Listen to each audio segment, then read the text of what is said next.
राष्ट्रीय ध्वज के बारे में, अगर आपको याद हो तो राष्ट्रीय ध्वज के बारे में बात कर रहे थे और लगभग हम 26 नवंबर 1949 तक की डेट तक पहुंच गए थे कि 26 नवंबर 1949 को हमारा जो संविधान है वो संविधान सभा ने बनाकर तैयार कर दिया था। ठीक है, तो अगर आपसे पूछा जाए कि संविधान बनकर तैयार कब हुआ, बताइए जी। संविधान बनकर तैयार कब हुआ? 26 नवंबर 1949 इस दिन बनकर तैयार हुआ था और इसी दिन इसे अर्ध रूप से लागू भी कर दिया गया था। आधे रूप से बोल रहा हूं, ना कि पूर्ण रूप से, अर्ध रूप से लागू कर दिया गया था। कितने अनुच्छेद के साथ? लगभग 15 आर्टिकल्स के साथ।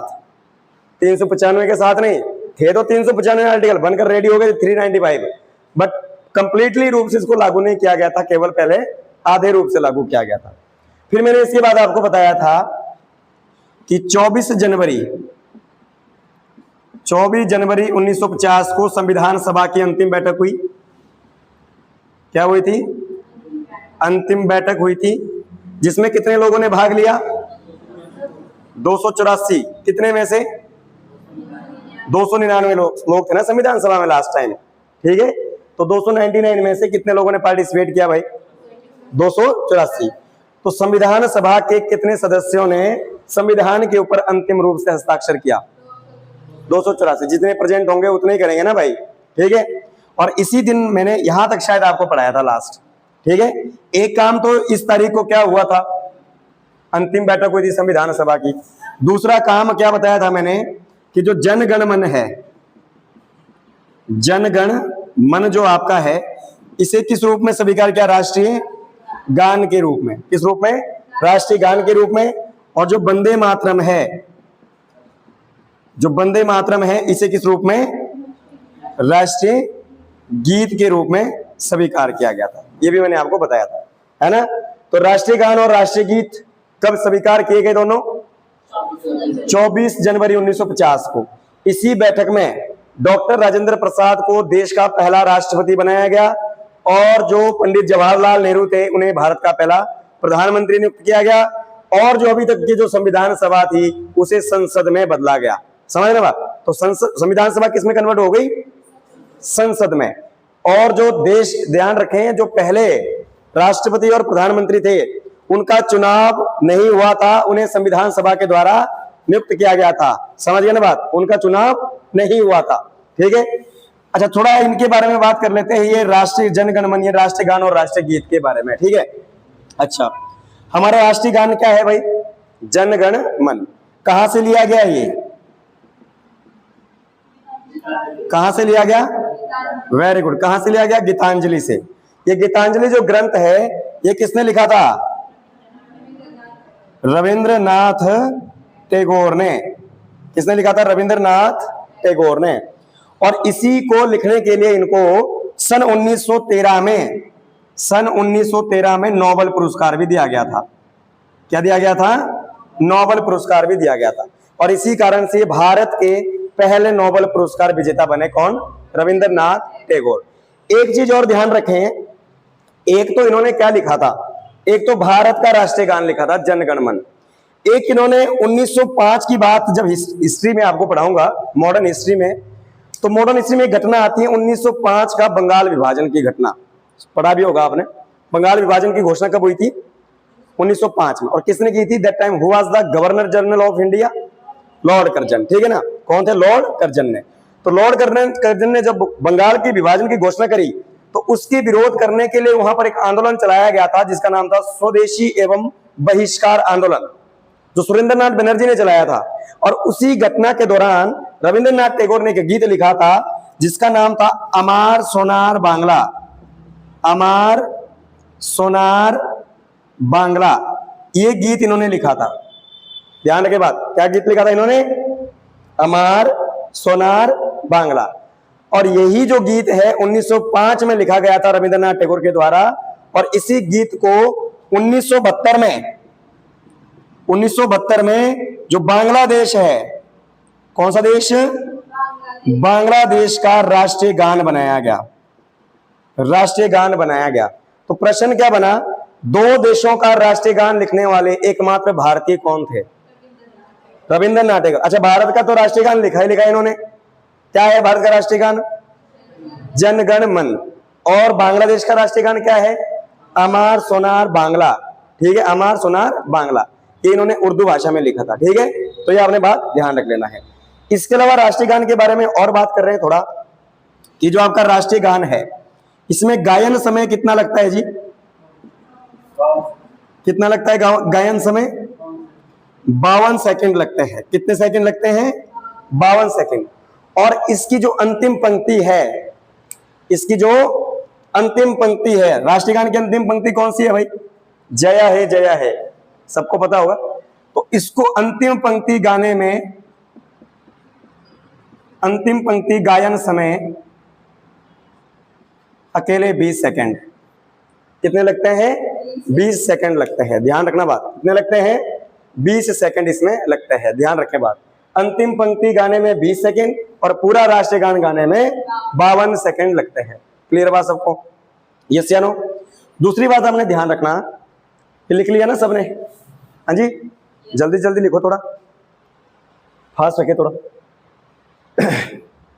अच्छा, तो अंतिम पंक्ति गाने में कितने समय लगता है? पूरा राष्ट्रीय गान गाने में 52 सेकंड। और जनगण मन लिखा किसने? कहां से लिया गया ये? गीतांजलि किसने लिखी? और रविंद्रनाथ टैगोर को नोबेल प्राइज कब मिला? किस क्षेत्र में? साहित्य। साहित्य क्या लिखा इन्होंने? गीतांजलि लिखी ना, तभी मिला इनको नोबेल प्राइज। ठीक है, अच्छा कर दो रफ इसको। इसके अलावा आप राष्ट्रीय गान की बात कर रहे हैं, सबको आता है राष्ट्रीय गान गाना? हाँ जी, सबको आता है ना? अच्छी बात है। तो जो राष्ट्रीय गान है ये पहली बार गाया गया कब? कब गाया गया? 1900 क्या हुआ था 1911 में? कौन सा अधिवेशन? अच्छा जी, पहली बात तो यह है कि इस समय दिल्ली दरबार का आयोजन किया गया था। दिल्ली दरबार का आयोजन, ठीक है। अब ये भी क्वेश्चन बहुत बार आ चुका है पेपर में, दिल्ली दरबार कितने बार लगाया गया? तो केवल 3 बार। कितने बार? यहां लिख रहा हूं। सबसे पहली बार लगाया गया 1877 में, फिर 1903 में और फिर 1911 में। ये दिल्ली दरबार तब लगते थे जब ब्रिटेन का राजा या महारानी भारत आते थे, तो उनके वेलकम के लिए या उनकी कोई जयंती होती थी या कोई उनका बर्थडे होता था, तब इसको क्या है लगाया जाता था। 1911 दिल्ली दरबार के आयोजन का मुख्य कारण था जो ब्रिटेन का शासक था जॉर्ज पंचम। ब्रिटेन का जो शासक था, ब्रिटेन शासक जॉर्ज पंचम का भारत आगमन। जॉर्ज पंचम कब भारत आए? 1911 में। और जब जॉर्ज पंचम भारत आए थे तो उसी समय पहली बार राष्ट्रीय गान गाया गया था। ठीक है, ऐसा कहते हैं। ठीक है, समझ आई बात कि नहीं आई? यस या नो? और ये जॉर्ज पंचम ने क्या किया था 1911 के दिल्ली दरबार में? इसने 2 प्रकार की घोषणाएं करी थी, ये भी ध्यान रखना है आपने। पहला, 1905 का जो बंगाल विभाजन था, 1905 का जो बंगाल विभाजन था उसको क्या कर दिया? रद्द कर दिया गया। पहली घोषणा क्या हुई कि बंगाल विभाजन को रद्द कर दिया जाए। विभाजन की घोषणा हुई थी 1905 में और रद्द करने की घोषणा हुई 1911 में। किसने करी? जॉर्ज पंचम ने। दूसरी बात, इसने राजधानी स्थानांतरण करने की घोषणा करी। भारत की राजधानी कहां थी? कलकत्ता। तो कलकत्ता से दिल्ली बनाने की घोषणा करी कि भारत की राजधानी दिल्ली, कलकत्ता से कहां बनाई जाएगी? दिल्ली बनाई जाएगी। ठीक है, परंतु राजधानी बनी नहीं है। परंतु राजधानी नहीं बनी 11 में, केवल घोषणा हुई। जो राजधानी बनी वो बनी 1912। भारत की राजधानी दिल्ली कब बनी? 1912। और बनने की घोषणा कब हुई? 1911। बनने की घोषणा कब हुई? 1911 में। और राजधानी कब बनी? 1912 में। समझ आया बात कि नहीं? यस या नो? अच्छी बात है। तो ये थोड़ा हमने राष्ट्रीय गान के बारे में देख लिया। अभी हम बात करेंगे राष्ट्रीय गीत। राष्ट्रीय गीत क्या है हमारा राष्ट्रीय गीत? वंदे मातरम। वंदे मातरम। ये किसने लिखा? रचयिता कौन थे? बंकिम चंद्र चटर्जी। कईयों बार बंकिम चंद्र चट्टोपाध्याय भी आ जाता है। कईयों बार क्या आ जाता है? बंकिम चंद्र चट्टोपाध्याय भी आ जाता है।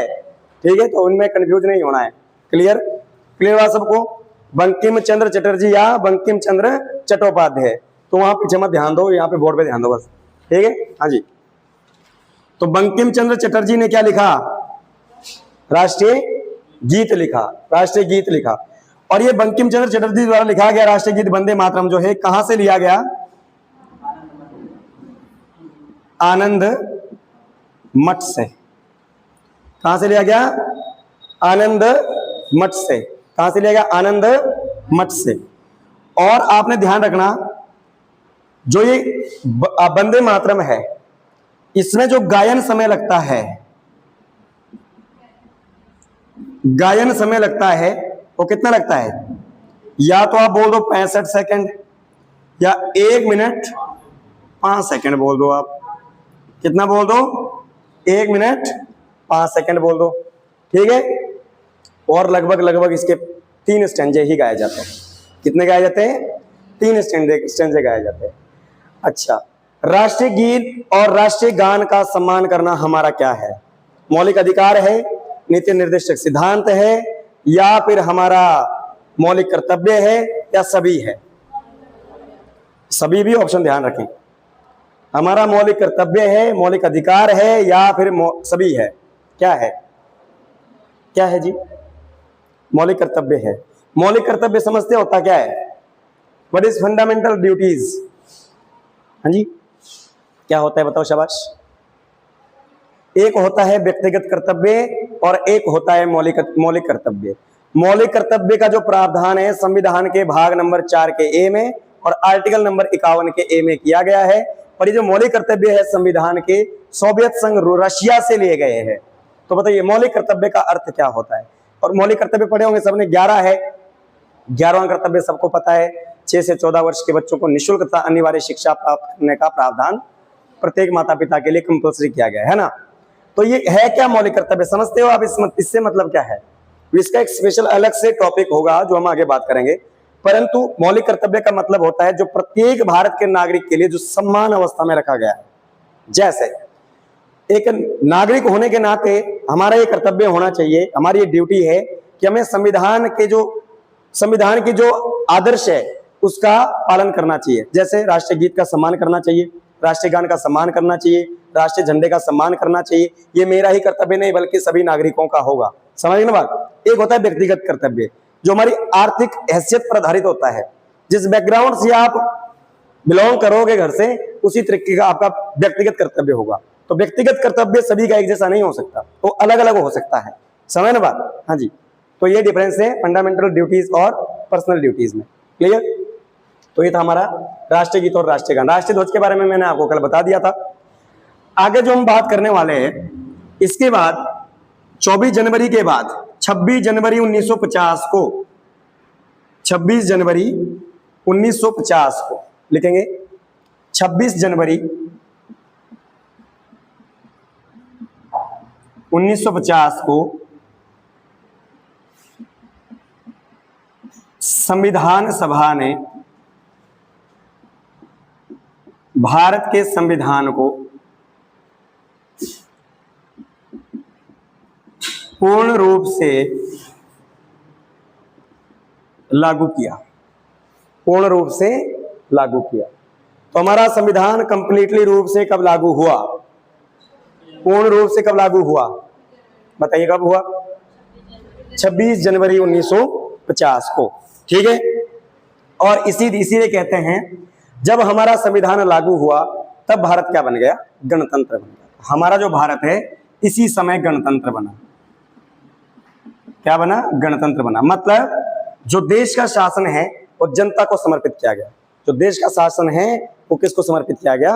लोगों को समर्पित किया गया, जनता को समर्पित किया गया। इसी कारण से भारत लोकतंत्र या फिर गणतंत्र जो है बना था। क्लियर बात सबको? परंतु आपने ध्यान रखना, जब हमारा संविधान लागू हुआ, कब? 26 जनवरी 1950 को। तब जो है संविधान में कुल 22 भाग थे, 8 अनुसूचियां थी, 14 भाषाएं थी, ठीक है, और 395 अनुच्छेद यानी आर्टिकल थे। ये सारी व्यवस्था थी, ठीक है। मूल संविधान कहेंगे इसको। मूल का मतलब है जब लागू हुआ, जो प्रारंभ में संविधान लागू हुआ उसमें कुल कितने भाग थे? 22 भाग, 8 अनुसूचियां, 14 भाषाएं और 395 आर्टिकल, ठीक है। समझ आया नहीं आया? तो संविधान में कुल भाग कितने थे? मूल संविधान में लागू होते समय 22, अनुसूचियां 8, भाषाएं 14 और आर्टिकल्स 395। परंतु वर्तमान संविधान की अगर बात करें तो भाग वैसे तो 22 है, मुख्यतः 22 है, परंतु अधिक से अधिक पूछा जाए तो 25 है। जैसे 4, जैसे 1 2 3 4, फिर 4 का ए, फिर 5 6 7 8 9, 9 का ए, ठीक है। इस तरीके से अगर ए भी जोड़ा, जैसे 9 का ए, 4 का ए, इस तरीके से शामिल किया जाए तो 25 भाग है। अधिकतर कितने हैं? 25। मुख्यतः कितने हैं? 22, ठीक है। अनुसूचियां पहले 8 थी, अभी हो गई है 12। शेड्यूल जो है अभी कितनी है? 12 है। पहले 8, उसके बाद 9वीं, 10वीं, 11वीं और 12वीं, ये बाद में जोड़ी गई है। जो 9वीं अनुसूची है इसमें आता है संपत्ति अधिग्रहण, ठीक है। ये जोड़ी गई थी पहला संशोधन सन 1951 में, ठीक है। आगे में अनुसूचियां जो है आपकी 4 अनुसूचियां उनको बताऊंगा, फिर भी यहाँ पे बता दे रहा हूं। जो 9वीं अनुसूची 8 तो पहले थी, बाद में कितनी जोड़ी होगी? 4। तो 9वीं अनुसूची जुड़ी पहला संशोधन सन 1951 में। 10वीं में आता है दल बदल व्यवस्था, वो जुड़ी थी 52वां संशोधन सन 1985 में। फिर आपकी 11वीं अनुसूची पंचायती राज व्यवस्था, उसमें आती है वो 73वां संशोधन 1992 को जुड़ी थी। और उसके बाद आती है 12वीं अनुसूची, जिसमें नगर प्रशासन या नगर पालिका के प्रावधान की बात की गई है, वो 74वां संशोधन 1992 में जोड़ी गई थी अभी, ठीक है। तो अनुसूचियां कितनी अभी? 12 है। कितनी जुड़ी बाद में? 4। भाषाएं कितनी थी? 14। तो अभी भाषाएं जो है वो कितनी है? 22। और संविधान की 22 भाषाओं में से अंग्रेजी भाषा को मान्यता नहीं है, इंग्लिश भाषा को यहां पर वैधता नहीं है, ठीक है। तो इन 22 में से कौन सी भाषा शामिल नहीं है? कौन सी? इंग्लिश। और इंग्लिश हमारी ऑफिशियल लैंग्वेज भी है, ध्यान रखे बात। परंतु सुप्रीम कोर्ट और हाई कोर्ट में यह व्यवस्था की गई है कि सुप्रीम कोर्ट और हाई कोर्ट में हिंदी भाषा का प्रयोग चाहे तो आप कर सकते हो, अदरवाइज उसमें ये भाषा अवेलेबल नहीं होगी, वहां पर केवल अंग्रेजी भाषा का ही प्रयोग किया जाएगा, सुप्रीम कोर्ट और हाई कोर्ट में, ठीक है। कोर्ट में न्यायालय की भाषा क्या होगी? इंग्लिश। अदरवाइज हमारी जो राजकीय भाषा है कौन सी है? हिंदी। और राष्ट्रीय भाषा कौन सी है भारत की? कोई नहीं, क्योंकि भारत बहुभाषी देश है, यहाँ पर कईयों भाषाएं बोली जाती है, इसीलिए भारत का संविधान किसी एक भाषा को मान्यता नहीं देता, ठीक है। अच्छा, आर्टिकल कितने हैं? 395। ऐसे तो अभी भी आर्टिकल 395 भी है, परंतु अधिकतर पूछे जाएं तो लगभग 465 के आसपास आर्टिकल है, ठीक है। 465 के आसपास आर्टिकल है, 445 से 465 के बीच में, 445 से लेके 465 के बीच में अनुच्छेद है। तो ये है हमारा वर्तमान संविधान का प्रावधान। और सूचियां अगर इसमें पूछी, सूची का मतलब होता है लिस्ट, सूची का मतलब होता है लिस्ट। तो लिस्ट कितनी है? 3। कितनी है? 3 सूचियां हैं। कितनी सूचियां हैं? 3। केंद्र या संघ सूची, दूसरी होती है राज्य सूची, और तीसरी होती है समवर्ती यानी कॉन्करेंट लिस्ट, ठीक है। सरल बात, यूनियन या सेंट्रल लिस्ट, दूसरी आपकी स्टेट लिस्ट, और तीसरी आपकी कॉन्करेंट लिस्ट, ठीक है, जिसमें अलग अलग विषय रखे गए हैं और अलग अलग विषयों पर अलग अलग सरकार को कानून बनाने का अधिकार है। तो ये था हमारा संविधान के बारे में। ये वर्तमान का संविधान है और ये मूल संविधान था। यहां तक समझ आया सब? यस या नो? अच्छा, दूसरी अगर बात करें इसमें तो भारत का जो संविधान है, भारत का संविधान विश्व का सबसे बड़ा लिखित संविधान है। ठीक है, भारत का संविधान दुनिया का सबसे बड़ा लिखित संविधान है। अच्छा, ये किस चीज को देखकर हम बता सकते हैं कि दुनिया का संविधान, भारत का संविधान दुनिया का सबसे बड़ा लिखित संविधान है? कैसे पता चलेगा? इसलिए कि इसमें 22 भाग यानी 25 भाग है, इसलिए नहीं। अगर आपसे पूछा जाए कि भारत के संविधान की विस्तृतता को बढ़ाने का मुख्य कारण क्या है, तो आप बोलेंगे संविधान की विशेषताएं। क्या बात भाई, संविधान की विशेषताएं। ठीक है, यही बताती है कि दुनिया का सबसे बड़ा संविधान किस देश का है? भारत का संविधान है। कौन कौन सी विशेषताएं मुख्यतः बताइए? जैसे लोकतंत्रीय शासन प्रणाली, लोकतंत्र भी क्या है? भारतीय संविधान की एक विशेषता है। गणतंत्र भी क्या है? भारत गणतंत्र व्यवस्था है भारत में, यह भी संविधान की एक विशेषता है। इसमें कुछ अधिकार दिए गए हैं, यह भी संविधान की विशेषता है। इसमें कुछ कर्तव्य दिए गए लोगों को, यह भी क्या है? संविधान की विशेषता है। स्वतंत्र न्यायपालिका, इसमें भी क्या है? यह भी क्या है? संविधान की विशेषता है। ठीक है, न्यायपालिका तो हो गया। इसके अलावा प्रेस स्वतंत्रता, यह भी संविधान की विशेषता है। तो इस तरीके से बहुत सारी विशेषताएं हैं, बहुत सारे प्रावधान हमारे संविधान में, जिसमें चाहे संघात्मक शासन प्रणाली हो, संसदीय शासन प्रणाली हो, नागरिकता का प्रावधान हो। इस प्रकार से हम कह सकते हैं कि दुनिया का सबसे बड़ा लिखित संविधान किस देश का है? भारत का है। Is it clear? यस या no? Any question? Any doubt? आगे बढ़े, कर दो रफ इसको। यस या नो? अच्छा, अभी आपने मुझे बात बताना है कि भारत का संविधान किस प्रकार का संविधान है? कठोर एवं लचीला। कठोर है या लचीला? कठोर है या लचीला? दोनों ही है, तो क्या बोलेंगे? मिश्रित संविधान। कैसा है? भारत का संविधान मिश्रित संविधान है। किसका मिश्रण है भाई? कठोर और लचीले संविधान का। Flexibility and solid.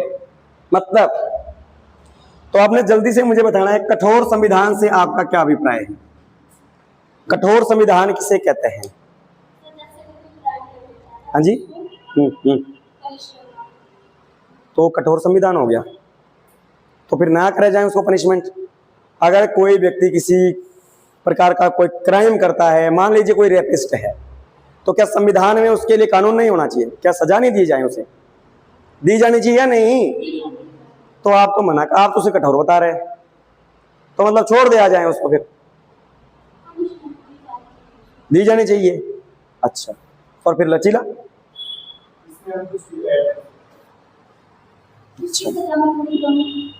अच्छा, सजा में थोड़ी ढील हो जानी चाहिए।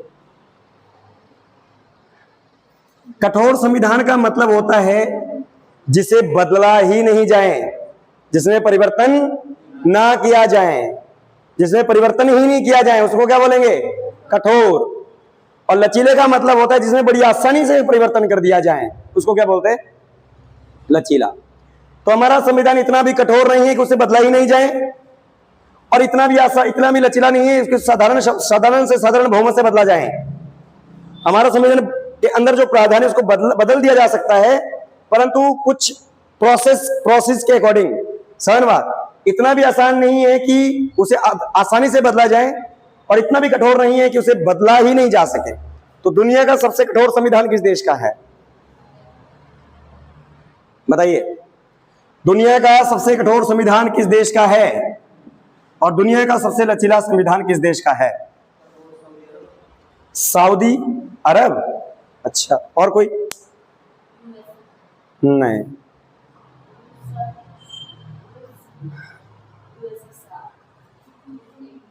आपने एक न्यूज में रहता है, एक लीडर है कोरिया का, हाँ क्या नाम है, हाँ तो वो वहां पर बड़ी स्ट्रिक्ट रूल एंड रेगुलेशन है, समझ, बड़ी स्ट्रिक्ट, समझ। तो उस देश का क्या नाम है, उस देश का? दक्षिण Korea, south Korea, south Korea और इंग्लैंड। राजतंत्र चलता है ना यहाँ, तो इन देशों का संविधान सबसे कठोर है। और लचीला जो संविधान का उदाहरण है वो यूएसए। अच्छा, यूएसए का संविधान इतना लचीला क्यों है कि इसे आसानी से बदला जाए? कारण क्या है? कारण क्या है? दोहरी नागरिकता का प्रावधान। कारण क्या है? दोहरी नागरिकता, ठीक है। दोहरी नागरिकता या फिर आप बोल सकते हैं कि यहां पर जो लोग है, यहां पर जो ये संविधान है इसका, उसमें लोगों को डबल सिटीजनशिप मिली गई है। मतलब हमारे यहां कैसी है? सिंगल, पहले हम देश के नागरिक है, फिर उसके बाद अपने निश्चित स्थान के, ठीक है। परंतु यहां पर कोई भी राज्य अगर चाहे तो कभी भी अपने देश से अलग होकर के नया देश बना सकता है। तो मतलब वहां राज्यकृत नागरिकता भी है और राष्ट्रकृत भी, ठीक है, समझ बात। परंतु इंडिया में क्या है, ये प्रावधान नहीं है। इंडिया में क्या बोले, भारत ने क्या अपनाया है? क्या, पहली बात तो एक लग रहा है, दूसरा बात क्या है, संविधान क्या कहता है कि भारत राज्यों का एक संघ है, इंडिया इज अ यूनियन। और यूनियन जो है वो सबसे स्ट्रांग होता है, ठीक है। एक होता है यूनियन, दूसरा क्या होता है? कन्फेडरल, और एक होता है फेडरेशन। ये तीनों चीजें अलग अलग होती है, जिनमें से सबसे स्ट्रांग कौन है? यूनियन। यूनियन जिस देश ने अपनाया है, यूनियन जो आपका जो संघ है, संघ का मतलब है इसमें से कोई भी राज्य कभी भी अलग होकर के नया देश नहीं बन सकता, समझ ना बात। परंतु यूएसए में ऐसी शासन व्यवस्था है जहां पर कोई भी राज्य कभी भी देश से अलग होकर के नए देश का निर्माण कर सकता है। तो इसीलिए वहां पर पहले राज्यकृत नागरिकता है, फिर उसके बाद राष्ट्रकृत, ठीक है। तो इसीलिए वहां पर बदलना बड़ा आसान है संविधान, ठीक है। अच्छा, दूसरी बात कि सबसे पहले संविधान निर्माण करने वाला देश कौन सा था? सबसे पहले जिस देश ने संविधान बनाया वो देश कौन सा था? ऑप्शन है आपके पास, अमेरिका, स्विट्जरलैंड, न्यूजीलैंड या भारत। अमेरिका। कौन सा? यूएसए। संविधान निर्माण करने वाला पहला देश यूएसए। सबसे छोटा संविधान नहीं, ऐसा तो नहीं कह सकते, सबसे छोटा नहीं कह सकते, क्योंकि कुछ देश ऐसे भी है जिनके पास लिखित संविधान है ही नहीं, मौखिक क्या है? मौखिक संविधान है, ठीक है ना। मैंने बोला ना कि लिखित या अलिखित हो सकता है संविधान, तो कुछ देश ऐसे भी तो है जिनके पास लिखित है ही नहीं, तो छोटा तो नहीं कह सकते। हाँ, इसमें 50 अध्याय है अमेरिका के संविधान में, इस आधार पर कह सकते हैं आप, ठीक है। और क्वेश्चन? हाँ जी, और कोई? हाँ जी, क्या चीज? मोनाको? नहीं, मोनाको दुनिया का दूसरा सबसे छोटा देश है। पहला है वेटिकन सिटी और दूसरा है मोनाको। मोनाको से हमने क्या लिया है बताइए आपको? मोनाको से हमने क्या लिया हुआ है? हमने तो नहीं लिया है, किसी और देश ने लिया था और उस देश से हमने उचित प्रावधान ले लिया है। जैसे मौलिक कर्तव्य, हमने कहां से लिए? रूस से। और रूस ने कहां से लिए? मोनाको से, ठीक है। तो वो देश की बात है, यहां संविधान की बात हो रही है, ठीक है। अच्छा, तो ये हो गया हमारा संविधान के बारे में। कोई दिक्कत किसी को? Any question, any doubt? हाँ जी, नहीं है? पक्का? चलिए अगला टॉपिक शुरू करें।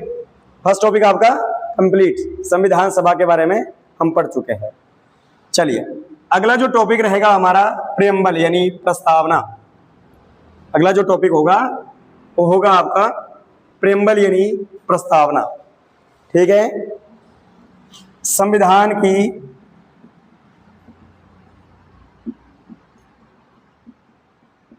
प्रस्तावना।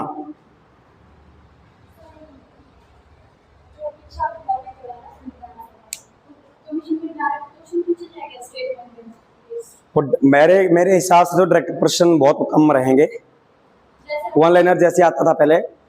इस टाइम जो लेवल है कंपटीशन काफी ज्यादा खतरनाक है, तो इसलिए आपने थोड़ा डीप स्टडी करना है। जितना डीप पढ़ोगे उतना बेटर। वन लाइनर आएगा तो और ज्यादा इजी हो जाएगा डीप पढ़ने से, और स्टेटमेंट आएगा तो फिर और भी बढ़िया हो जाएगा, हम्म, उतना नहीं है आपने, बस सिंपल अभी इतना ही रखो, अभी आपको बस इतना, जब मॉक टेस्ट लगाएंगे तब वो सारी चीजें क्लियर हो जाएगी वहाँ। ठीक है, ओके। संविधान की प्रस्तावना, चलिए, पर आप डीप, थोड़ा डीप पढ़ते रहिए, डीप, ठीक है, ज्यादा भी नहीं पढ़ना, हल्का, ठीक है, समझे ना बात, क्योंकि अब वो वन लाइनर वाला क्वेश्चन नहीं है कि एक टॉपिक पढ़ा उसमें से 15 क्वेश्चन उठाए और साइड में कर दिया। आपने संविधान सभा पढ़ी, उसके 10 क्वेश्चन बनाए और साइड में कर दिया।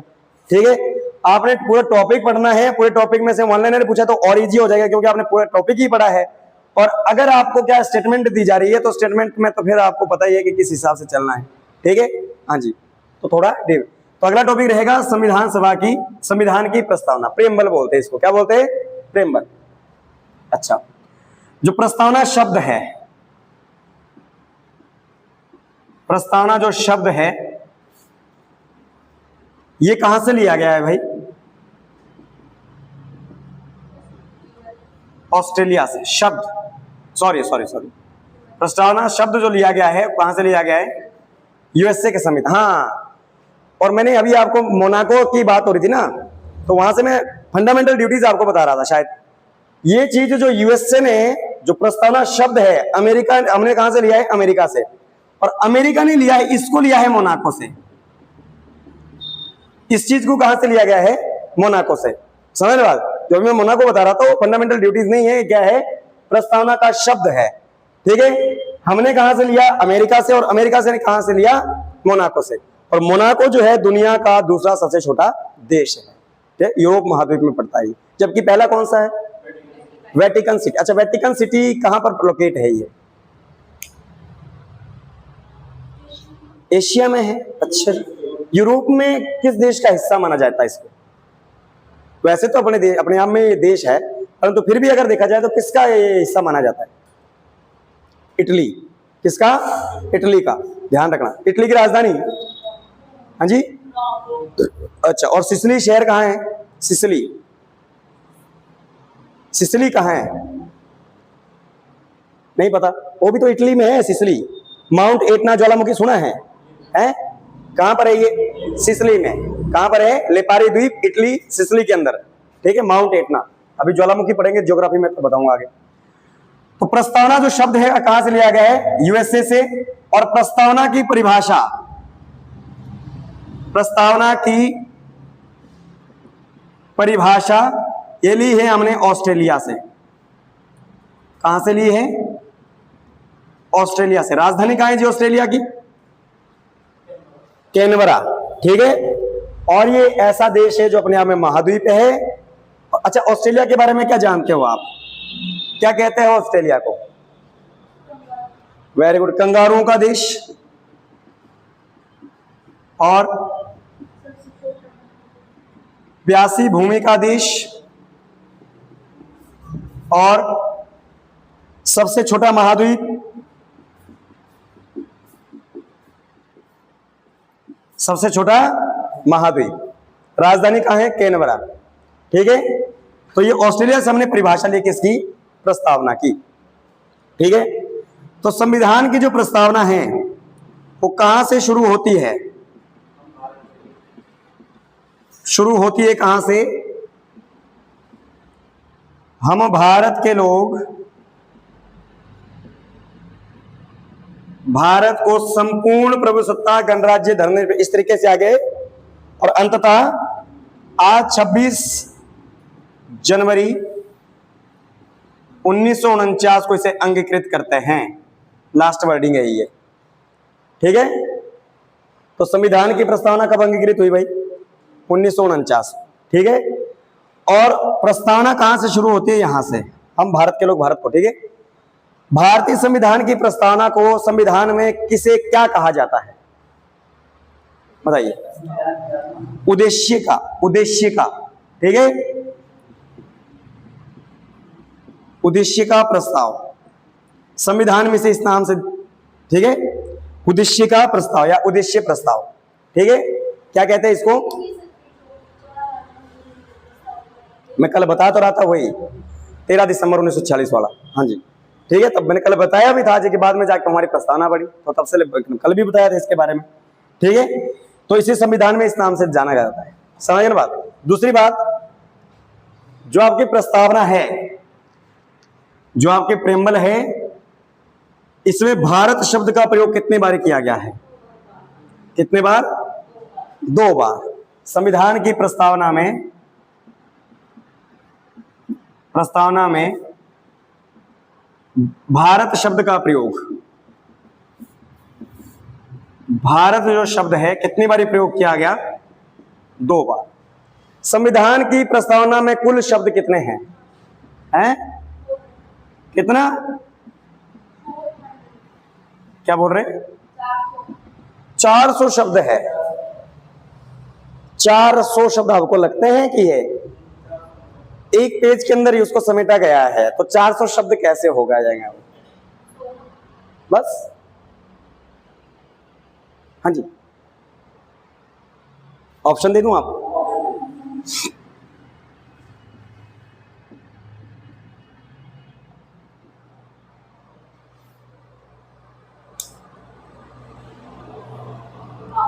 हाँ जी, और कोई? और कोई? चारों मत बता दो अब। हाँ हाँ जी, करेक्ट आंसर। कितने? 63 शब्द। ठीक है, कितने? 63 शब्द है। कितने शब्द हैं? 63 शब्दों का उल्लेख। ठीक है, कितने शब्द है टोटल? 63 शब्द। समझ आया? यस या नो? दूसरी बात, भारतीय संविधान की प्रस्तावना में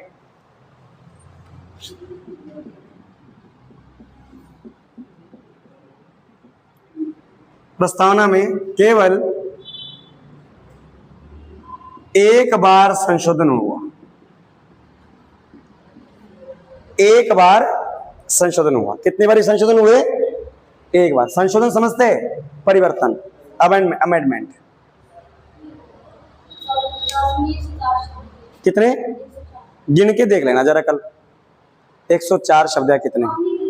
मैंने नहीं करा, गिन के देख लेना यार। प्रस्तावना कोई 6 से लेकर 10 तक कोई भी किताब उठा लो, उसमें भारत के लोग भारत को संपूर्ण प्रभुसत्ता गणराज्य धर्मनिरपेक्ष लिखा 400 शब्द कैसे हो सकते हैं?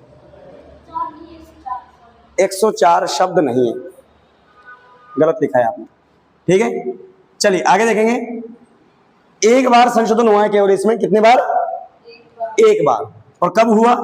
जब संविधान में 42वां संशोधन हुआ। कब हुआ? 1976 में। तब इसमें पहला संशोधन हुआ था। और जब पहला संशोधन हुआ तो क्या जोड़ा गया इसमें? इस संशोधन में इसने क्या जोड़ा गया? 3 शब्द जोड़े गए। समाजवाद, पंथ निरपेक्षता या धर्मनिरपेक्षता आप कह सकते हैं, और क्या जोड़ा गया? क्या जोड़ा गया? हाँ जी, अखंडता। क्या जोड़ा गया? Integrity. Secularism, sorry socialism, secularism और इंटीग्रिटी। क्लियर बात सबको? समाजवाद, पंथ धर्मनिरपेक्षता और अखंडता। ये समझते तो होंगे आप, मतलब इनका तीनों का समझते हैं?